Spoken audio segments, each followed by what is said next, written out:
In my years of education, I've found many faculty fear new technologies. I saw it 20 years ago when online learning started growing in universities. I was teaching in the physical classroom, but living in Florida with the yearly threat of hurricanes. And it became imperative to provide our students with access to learning materials if our buildings were damaged or if we lost power in the school and all those kind of issues that go with nasty storms. It was fortunate that our administrators for this 20 campus university were forward thinking and pushed for faculty to create an online resource for each one of their classes using Blackboard Learning Management System. I had to respect the faculty's fear in doing something that was so new and strange to them.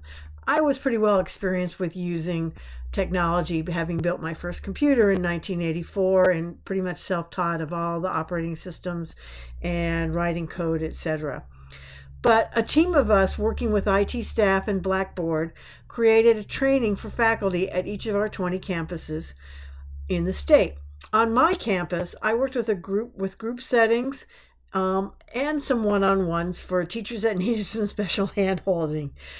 Um, Actually, I did a lot of one-on-one training with one of the oldest and most outspoken naysayer of online learning.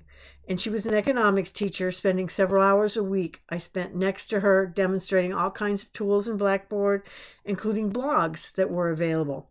Her first blog assignment was for students to create a blog themselves and each week provide research and a recent article on economics, summarizing the main points from the article. This really got our students engaged, and it actually hooked her in online learning a little bit. She then had them using a journal tool and write how they applied what they had learned about economics in their real life. Again, the students were highly engaged in the topic and started sharing all kinds of ideas with each other. She then used Blackboard for homework, quizzes, even research papers. She threw away her paper grade book and put everything on the course online so students could still see the cumulative grades. Yes, she taught in the classroom, but her homework and assignments and even classroom activities were done in her Blackboard hybrid course. She no longer feared making mistakes in front of her students, indicating all the time that she was a learner as well as a teacher. She found the technologies offered online saved her hours of prep and grading. And believe it or not, she became the biggest proponent of online learning because she used her fear as a new acronym: Face Everything and Rise. Her recommendations to other faculty was, if I can do it, so can you. This became a challenge to all at our campus, and within a few months, every one of our faculty members had a Blackboard site for their classes. Some were quite extensive, some were the bare minimum, but they were there and ready when not only hurricanes affected our campus, but the pandemic that shut down all the physical campuses as well. Our students moved to online learning with no issues, no anxiety, and no loss of learning.